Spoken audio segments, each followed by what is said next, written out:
pemirsa CBTV News, kembali bersama dengan kami dalam program spesial kami, acara Ngopi Bareng Ngobrol Pintar. Hari ini kami mengundang narasumber kami yang pada episode yang lalu kami sudah sempat meliput dan wawancara beliau. Cuma hari ini kami kembali mengundang narasumber kami kembali hadir di studio. Hadir di studio hari ini yaitu Praka Roni Dwi Segara, betul ya? Iya, Praka Marinir ya? Iya. Oke. Baik, Mas Rofi, apa kabar ini? Alhamdulillah, kabar baik, Pak. Kabar baik ya? Iya.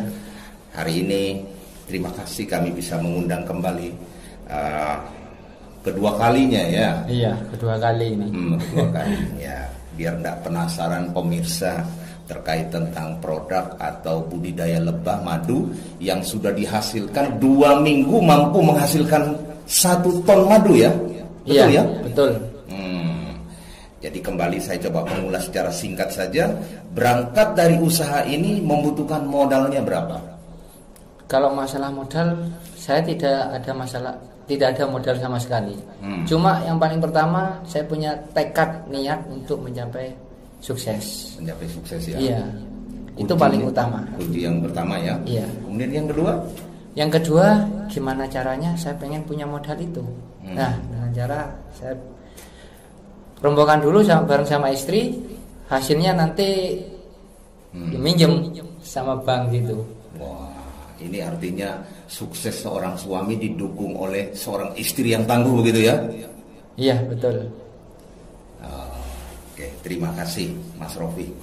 Mas Rofi, berangkat dari seorang anggota ya, dengan profesi sebagai seorang anggota TNI Marinir yang berpangkat Praka, terus kemudian untuk mengatasi masalah ekonomi dan menunjang tentunya ya, mencoba untuk membuka usaha yang namanya budidaya madu, ya. Madu. Untuk kembali saya mengulas lagi sekarang, Mas Rofi sudah memiliki berapa kota ya, yang untuk menghasilkan madu itu? Ada sampai sekarang itu 450 kota, tapi semuanya itu tergantung kotaannya. Kalau kotanya itu banyak, bisa nanti mencapai 1 ton. Dan kembalikan lagi, pengen mencapai 1 ton itu tergantung dari musim. Kalau pas musim hujan, itu tidak bisa untuk mau dipanen. Karena kembalikan lagi, kadar air. Nanti dikira madu saya itu madu palsu. Gitu. Jadi kadar air itu mempengaruhi kualitas madu ya? Mempengaruhi banget. Iya. Sekarang Mas Rofi, sekarang di depan kita ini kan ada beberapa varian ya. Iya. Secara singkat coba kira-kira ini ada berapa varian ini yang bisa dijelaskan? Variannya yang paling pertama kayak ini madu super. Nah, terus yang ini madu hutan. Terus yang ini madu randu. Dan yang terakhir ini madu kelanceng. Jadi gitu. ada 4 varian ya. Iya. Baik Mas Rofi, dari 4 varian ini untuk menghasilkannya itu dalam waktu yang bersamaan atau tergantung musim?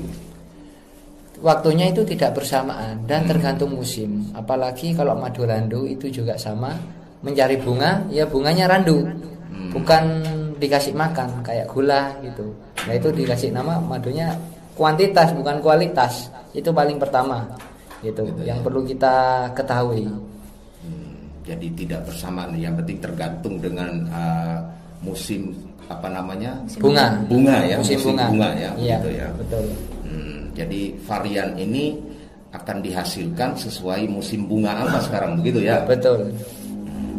Jadi berarti madu ini memang benar-benar yang dihasilkan oleh lebah yang mengisap sari bunga. Betul. Mengisap sari bunga gitu. Lalu taruh di sarangnya. Sebelum taruh di sarang, nanti lebah tersebut akan bertukaran atau memuntahkan dari mulut ke mulut dan ditaruhlah di dalam sarang kayak gini. Nah, ini yang ada di dalam sarang ini. Ini nanti kalau udah taruh di dalam sarang, ini kan berupa masih nektar. Kalau udah nektar semua, lalu lebah tersebut akan mengipas pakai sayapnya, berubahlah itu jadi madu. Kalau saya sendiri ngipasnya nggak bisa, itu semuanya kan dari yang maha kuasa gitu. Gitu ya. Iya. Baik, Mas Rofi. Bagaimana caranya untuk menjaga kualitas madu yang menurut informasi kalau dalam jangka waktu 2 minggu sudah bisa menghasilkan 1 ton madu ya. Bagaimana menjaga kualitas madu ini setelah dipanen, kemudian cara penyimpanannya supaya kualitas itu tetap terjaga. Yang paling pertama, sebelum kita panen, madu tersebut kita cek pakai refraktometer. Jadi udah dicek kadar airnya berapa, kekentalannya berapa, dan kemanisannya itu berapa. Kalau udah kadar airnya nggak begitu tinggi, nanti kita bisa panen. Dan kalau sudah itu panen, kita kembalikan lagi. Kalau madu pengen lebih awet lagi, itu jangan taruh di tempat panas ataupun di tempat dingin, karena khasiatnya itu kurang bagus. Begitu caranya. Tergantung suhu ya. Tergantung suhu, cara penyimpanannya itu. Bagaimana cara mengatur suhu ini supaya bisa stabil ini? Yang pertama kan kalau misal ditaruh tempat panas, misal ini cuacanya panas, taruhlah madu itu di tempat panas, itu kurang bagus, kan udah kelihatan secara lisan kan udah kelihatan. Tapi kalau pas ditaruh tempat sejuk kayak di kulkas ataupun di freezer, itu kurang bagus juga. Jadi taruhlah di tempat yang sedang saja. Jadi suhu di dalam ruangan. Jadi madu tersebut bisa dikonsumsi dan khasiatnya lebih bagus. Begitu jadinya. Gitu ya. Iya. Nah, dalam menjaga kualitas itu untuk di suhu yang sedang ya artinya. Iya, yang sedang. Kira-kira ada faktor binatang seperti kayak semut begitu? Kalau masalah semut itu dominan. Banyak orang mengatakan madu asli itu pasti tidak dikerubung semut. Kalau saya bilang madu asli tidak bisa dicek pakai semut. Karena kenapa? Semut dominan mencari yang manis. Itu semua adalah mitos. Begitu ceritanya. Begitu ya. Iya. Memang benar juga ini Mas Rofi, di mana ada gula di situ ada semut ya. Madu kan manis ya. Manis gitu. Luar biasa ini. Berarti mitos ya? Itu hanyalah mitos. Gitu Mas Rofi ya. Baik Mas Rofi. Nah terus kemudian kita mau tanya dulu hasil dari budidaya ini kan omsetnya luar biasa ya, iya kan ya? Iya. Kalau 2 minggu bisa panen 1 ton, cara pemasarannya ini bagaimana?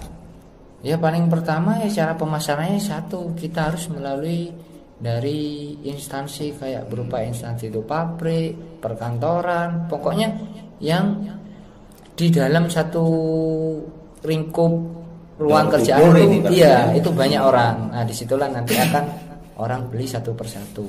Melalui online belum ya? Melalui online juga ya, juga sama. Kita semua sekarang kan sistemnya sistem online gitu kan, Pak. Jadi melalui online juga lebih bagus. Ini Mas Rofi ini sudah mulai viral ini ya. Iya. Mulai viral tentang budidaya madu ini yang dilakukan oleh Mas Rofi. Kira-kira Mas Rofi ya, ini di layar kaca ini banyak pemirsa, penonton se-Indonesia ini yang menonton ini. Kira-kira ada perusahaan besar yang coba-coba mau investasi, mau borong semua hasilnya gini? Kalau itu siap ya? Kalau kayak gitu siap gitu kan. Tapi tergantung semua pengambilannya berapa kintal ataupun berapa ton itu madunya. Jadi cara penjualannya ini kan sekarang kan dikemas dalam bentuk botol ini. Iya. Ya, dalam bentuk botol. Sementara di penyimpanannya kan jumlahnya kan sudah ton-tonan ini ya. Iya, betul. Apa bisa dibeli dalam bentuk curah begitu? Ya, curah kalau ini artinya mungkin langsung ditimbo begitu aja kayak begitu. Iya, bisa. Jadi saya itu menyediakan dari partai kecil kayak gini nih, partai kecil nih botolan. Kalau yang partai besar itu jadi pengambilan dari 1 kintal sampai 1 ton itu dalam pengambilan partai besar. Dan harga pun lebih di bawah daripada harga partai kecil. Oh begitu gitu. Ya. Berarti ada perbedaan ya? Ada perbedaannya. Sementara ditakar dalam menggunakan botol ini, juga menyediakan ya apabila mungkin partai besar dalam bentuk curah begitu ya? Iya betul. Gitu ya. Mungkin ada syarat-syarat tertentu? Kalau masalah syarat-syarat ya paling pertama kalau dalam pengambilan 1 kintal itu nanti madunya dan harganya paling utama, itu saya pasti akan mengurangi. Karena kembalikan lagi, kita ibaratkan beli ecer atau sama beli grosir, itu harga tidak mungkin sama. Begitu. Iya. Jadi untuk cara mengukur kadar madu ini, Mas Rofi juga sudah memiliki alat ya untuk mengukur kadar air ini ya. Iya, betul. Jadi yang sekarang sudah beredar di pasar ini artinya kadar airnya kira-kira tinggal berapa persen ini? Kalau Kak ini kadar airnya kurang lebihan sekitar 60%, kurang lebihan, tapi itu masih tengah-tengah. Nanti lebih ke atasnya lagi sampai 20%. Itu tambah, pertama khasiatnya pasti akan lebih bagus lagi dikonsumsi karena kadar air akan menurun. Bukan kadar air habis, bukan, tapi kadar air menurun ya. Jadi semakin lama menyimpan ini madu itu semakin banyak baik kualitasnya ya. Lebih bagus kualitasnya, terus harga jualnya lebih tinggi. Wow. Gitu. Begitu ya. Iya. Baik Mas Rofi. Yang jelas cara mendapatkan madu ini yang jelas dari hutan ya. Iya. Dari hutan gitu. Disesuaikan dengan musim bunga itu ya. Sesuaikan dari musim bunga. Dan yang kedua, selain madu randu ini madu randu. Dan kalau yang ini madu hutan ataupun madu kelanceng, ini semuanya liar, tanpa lebah saya ternak. Yang ini. Kenapa lebah yang madu hutan yang ini sama yang kelanceng ini kok lebahnya tidak diternak? Ya karena saya kembalikan lagi, kalau lebahnya diternak ataupun kayak misalnya kita ngasih makan itu kurang bagus, kecuali yang pertama itu kayak lebah apis mellifera, lebah diternak itu lebih bagus. Tapi lebih bagus lagi yang lebah tidak diternak, kayak ini madu kelanceng ataupun madu hutan. Ini masih mencari, itu pun kadang 1 bulan bisa mencapai dapatnya 7 kilo, enggak begitu banyak, makanya harganya lebih mahal. Baik Mas Rofi, sekarang kita coba memperagakan atau kita coba biar nggak lihat botolnya saja. Iya. Ya. Saya juga kan kepingin tahu dari 4 varian itu tentu rasanya kan kayak apa. Iya. Nah ini di depan kita ini kan ada toples putih ini. Iya. Nah, baik pemirsa, sekarang kita lanjut. Kita coba melihat seperti apa sajakah proses madu. Yang ini di bawah sekarang ini ada sarangnya ya. Iya, ada sarangnya. Iya. Coba Mas Rofi diambil satu-satu Mas Rofi. Kalau yang ini bisa dijelaskan kalau yang ini? Kalau yang ini madu sarang. Madu sarangnya saya ngemasin 250 gram. Sedikit biar kelihatan di kamera. Ini madu sarangnya ukuran 250 gram. Dan kenapa sama saya tak vakum kayak gini? Ya biar kembalikan lagi, kita menjaga kesterilan, biar nanti atau pelanggan atau pembeli itu membeli itu enggak langsung megang sarangnya, tapi masih plastiknya dulu, biar kembalikan lagi, kita menjaga kesterilan. Gitu. Kalau yang ini variannya apa ini? Kalau yang ini lebahnya nyedot berbagai bunga. Jadi kalau kita madunya itu diambil tanpa sarang, itu nanti nama madunya madu multiflora. Tapi kalau ada sarangnya ini madu sarang. Tapi khasiatnya beda lagi. Begitu. Ya kalau madu sarang itu khasiatnya selain menjaga imun tubuh juga menjaga kesehatan mulut dan gigi. Gitu. Itu yang nomor 1. Masih coba dijelaskan semuanya. Yang sudah kita pindahkan dulu di sini ya. Iya. Yang ini Mas. Yang ini ya juga sama. Ini saya menyediakan testernya. Jadi orang yang beli madu sarang sebelum beli bisa mencoba atau mencicipi madu sarang tersebut. Gimana sih rasanya madu sarang itu, enak atau enggak? Yang penting asli. Kalau asli insya Allah nanti yang pertama buat imun tubuh. Gitu. Ini variannya apa ini Mas? Ini variannya juga sama. Dari jedot berbagai macam bunga. Begitu. Monggo. Ya, coba ya. Iya. Ini sama sarangnya ini bisa ya? Sama sarang dimakan nggak apa-apa, sarangnya nanti dibuang juga nggak apa-apa. Khasiatnya ini apa ini Mas? Khasiatnya selain menjaga imun tubuh, yang kedua juga buat kesehatan mulut dan gigi. Karena kenapa? Orang pasti makan manis-manis, kalau pas bilang jangan terlalu makan manis, takut nanti sakit gigilan. Tapi kalau madu sarang itu malah buat kesehatan gigi dan mulut. Misal, Gitu. ternyata manis daripada madu kalau asli itu saudara. Luar biasa. Benar-benar. Mas, coba yang ini Mas Rofi. Ya. Ini juga sama. Ini ukuran 250 gram juga. Dan juga ya tetap ini madu sarangnya tidak saya pakai lepas, nggak pakai plastik aja, tetap saya vakum. Lain dengan yang madu sarang yang ini. Kalau yang ini emang buat saya tester, orang mau nyoba atau pembeli itu bisa dibuat tester dulu. Jadi sebagai madu sarang ada testernya. Ini variannya apa ini? Sama juga. Variannya nyedot berbagai macam bunga. Gitu ya. Iya. Jadi belinya sudah ada sarangnya begini ya. Iya, belinya udah ada sama sarangnya. Cara menjualnya kalau kayak begini apa potongannya kayak begini atau bagaimana? Ya pertama kita kan yang satu lebah saya ternak itu kan jenis lebahnya Apis mellifera. Jadi di dalam kotaan itu ada kotaan agak besar, nanti itu saya potong-potong berbagai macam ukuran dari 250 gram kayak gini dan 500 gram kayak gini. Itu semua tergantung dari ukuran besarnya harganya tersebut. Kalau yang ini sama juga ya Mas ya? Juga sama, begitu. Baik pemirsa, saya coba menjelaskan sedikit. Jadi ternyata Mas Rofi itu selain menyediakan madu dalam bentuk botol kayak begini, mungkin pemirsa yang penasaran atau ingin membeli yang langsung dengan sarangnya, kan gitu ya? Iya, langsung dengan ternyata sarangnya. disiapkan juga saudara pemirsa ini. Iya. Harganya bagaimana ini Mas? Harganya ini tergantung dari berbagai macam ukuran, begitu. Ini disimpannya di mana? Di kulkas apa di mana? Nah, kembalikan lagi kalau madu asli jangan disimpan dalam kulkas karena kembalikan kadar air nanti bertambah, khasiatnya juga kurang bagus. Dan taruh di tempat yang panas juga sama, kurang bagus juga. Nanti. Pemirsa bisa melihat dari kamera.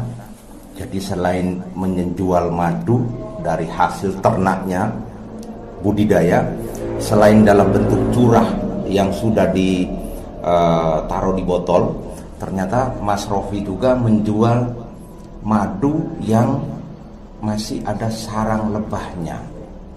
Nah sekarang dari 4 varian, kita bisa buka masing-masing varian. Iya, mari buka. Ini madu randu. Kalau madu randu itu terkenal khas, ciri khasnya itu wangi. Randu ini kayaknya bahasa Jawa ya? Randu ini bilang bahasa Jawa, ya. Tapi kita menyebutkan madu randu ini kan dari pohon kapuk atau apa namanya itu lebih detailnya lah, randu. Begitu. Ini madu yang mana lebah menyedot dari nektar bunga randu. Bahasa Jawanya randu, saudara. Saya mau coba. Wah, memang manis, saudara. Tapi manisnya tidak seperti kita menikmati manisnya gula, karena ini sari daripada bunga pohon kapuk atau bahasa Jawanya umumnya disebut pohon randu. Makanya disebut madu randu. Kalau madu randu ini selain menjaga imun tubuh juga bisa yang pertama buat kecerdasan otak. Itu yang kedua. Dan yang ketiga buat orang yang lagi batuk atau tenggorokan lagi sakit, konsumsi madu randu. Wah. Gitu. Ini saudara, mumpung di Probolinggo ini kalau katanya orang Bromo ketigo kalau tidak salah ini ya. Iya. Lagi ada musim pancaroba ya. Pergantian cuaca, banyak yang flu pilek, tenggorokan. Nah, mungkin ini cocok ya, herbalnya. Ya. Madu randu. Oke, kalau yang ini apa ini? Kalau yang ini madu super. Madu super ini dari madu, bee pollen dan royal jelly. Nanti namanya kalau sudah kecampur jadi 3, ini dikasih nama madu super. Gitu. Madu super. Bee pollen itu apa maksudnya? Bee pollen itu dari sari nektarnya bunga yang ditaruh sama lebahnya itu di kakinya. Itu namanya bee pollen. Oh gitu ya. Iya, kalau royal jelly-nya itu makanan ratu lebah, royal jelly. Sebelum mengkonsumsi madu super, kita harus mengocok dulu. Kenapa? Karena madu, bee pollen, dan royal jelly itu masih belum kecampur.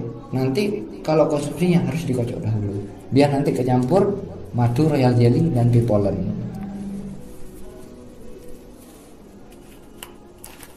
Wah, ternyata Mas Rofi bukan cuman ahli untuk memelihara madu, saudara, ternyata khasiat dan kegunaannya juga.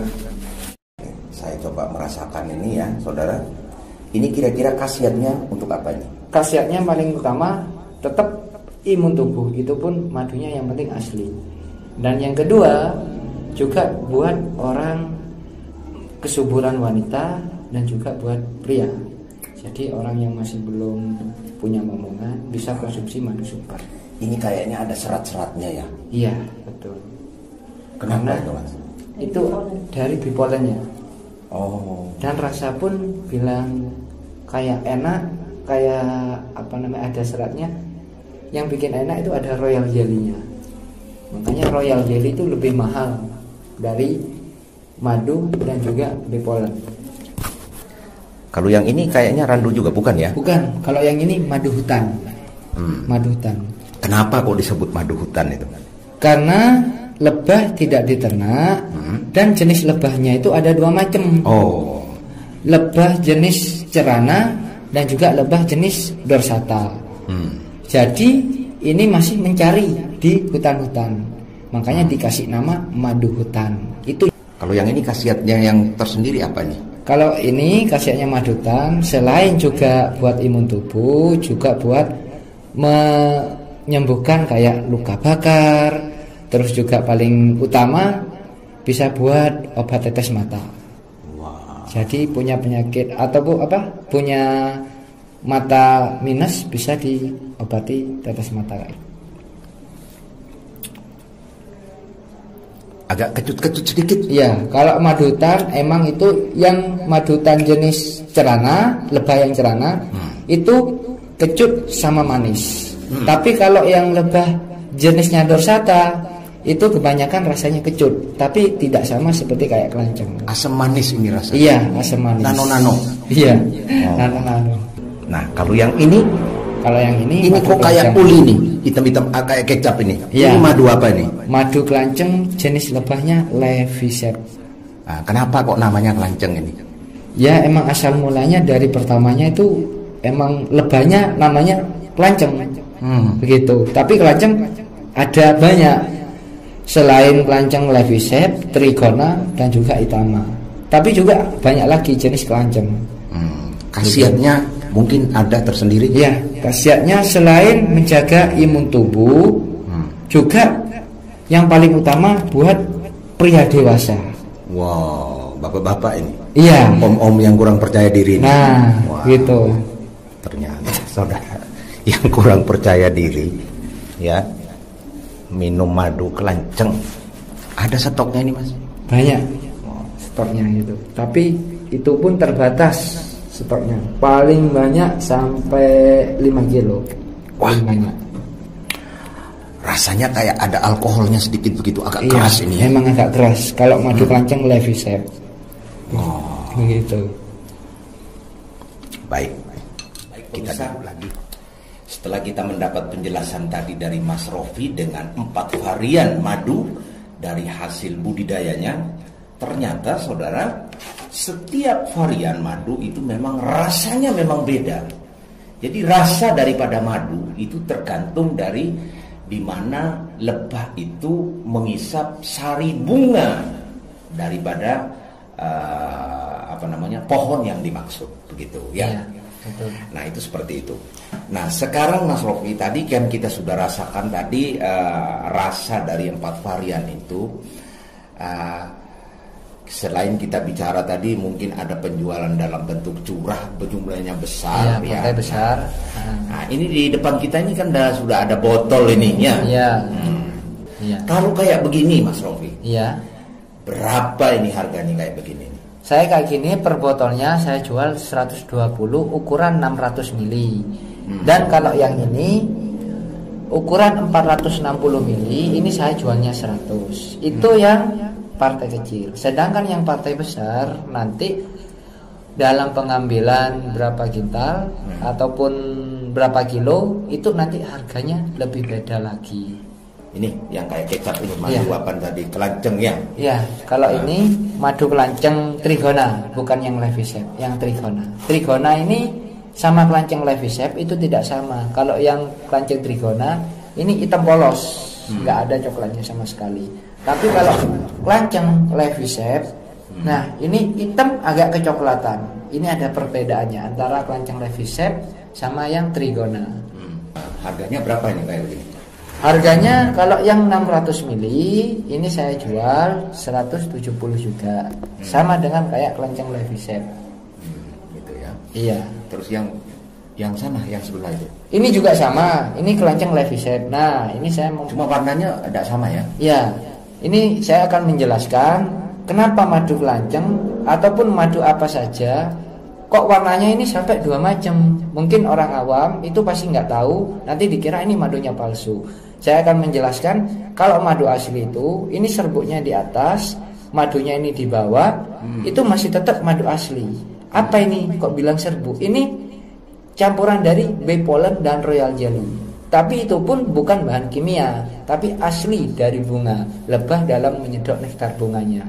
Kalau madu palsu, busa apa namanya ini, serbuknya ini bukan di atas, tapi serbuknya nanti di bawah ya. Madunya di atas. Itu disebut dengan madu palsu. Madu palsu itu apa? Ya campuran dari, mungkin dari apa aja, saya nggak paham karena saya sendiri tidak mau mempelajari madu palsu. Begitu. Baik Mas Rofi. Tadi Mas Rofi banyak bicara tentang royal jelly yang memang tidak bisa dibawa ya, karena royal jelly itu cara penyimpanannya memang harus suhu yang stabil ya. Iya, suhu yang dingin. Nah, berarti kita harus dekat dengan freezer atau kulkas ya. Iya. Itu memang ada juga yang dihasilkan itu. Iya, royal jelly juga saya mungkin kayak pelanggan saya mau beli royal jelly itu tergantung dari yang pertama minta berapa kilo ataupun minta berapa gram royal jelly-nya. Tapi royal jelly itu banyak manfaatnya juga. Jadi buat ngobati yang pertama jantung, kanker, dan juga banyak yang khusus bagian penyakit dalam. Royal jelly.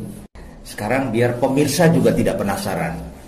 Ada madu, ada royal jelly. Apa perbedaannya madu dan royal jelly? Kalau madu, lebah yang menghasilkan atau menyedot dari nektar bunga, taruh di dalam sarangnya. Emang madu kebanyakan identik orang taunya madu. Tapi kalau royal jelly kebanyakan mayoritas orang yang nggak begitu paham tentang madu itu tidak mengerti royal jelly itu apa. Royal jelly itu makanan ratu lebah. Jadi bukan ratu lebah aja makan, tapi koloni-koloninya itu semua akan memakan. Tapi yang lebih banyak itu makanannya ratu lebah.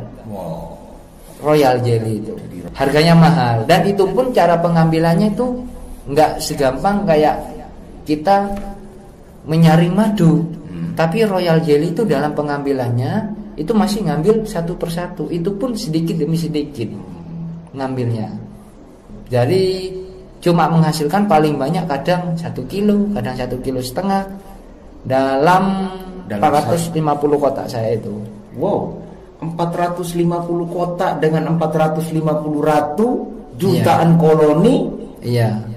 Hanya menghasilkan kira-kira 1 kilo royal jelly. Bisa 1 kilo, bisa sampai mentok 2 kilo. Baik,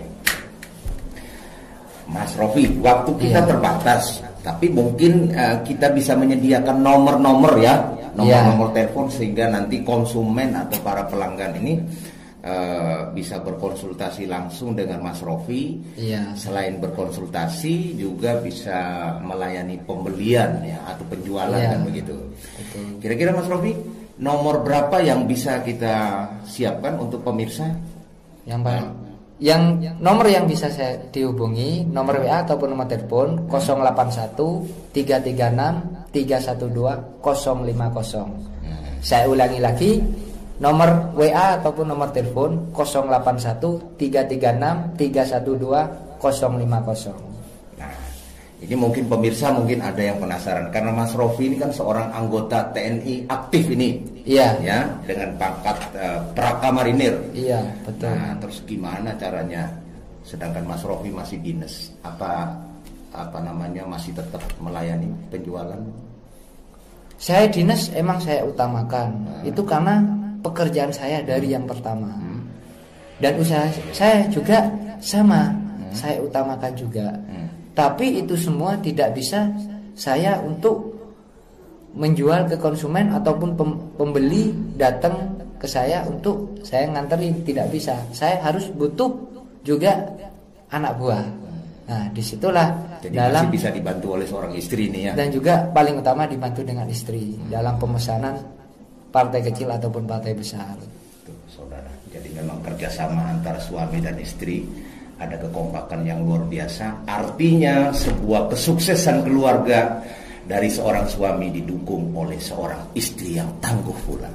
Inilah moto daripada Mas Rofi sebagai inspirasi kita pada Minggu Pagi Ceria bersama CB News ya. Kira-kira Mas Rofi terima kasih ya. Iya. Nanti kalau ada pembelian atau permintaan dari konsumen melalui CB News juga nanti dilayani juga ya. Iya, saya layani juga. Mungkin ada pesan-pesan lain atau pesan-pesannya yang pertama, satu, belilah madu asli, karena madu asli itu selain penambah imun tubuh juga banyak khasiat-khasiatnya. Dan yang kedua, kita dalam usaha kita seperti halnya kayak kita usaha dari nol, kesuksesan suami itu adalah dorongan dari istri. Kesetiaan istri itu akan diuji di saat suami tidak punya apa-apa. Sedangkan kesetiaan suami diuji sudah punya apa-apa. Sekian dan terima kasih. Salam Stinger Troop Pasukan Mentuk. Terkait tentang budidaya madu dan lebah di Kota Probolinggo bersama Prakamarinir Rofi Dwi Segara yang saya undang hari ini bersama dengan seorang istri yang mendukung usahanya. Semoga tayangan kami pada pagi hari ini menjadi inspirasi bagi kita semua, terutama warga Probolinggo dan sekitarnya. Demikian liputan kami pada pagi hari ini. CB News untuk kita semua.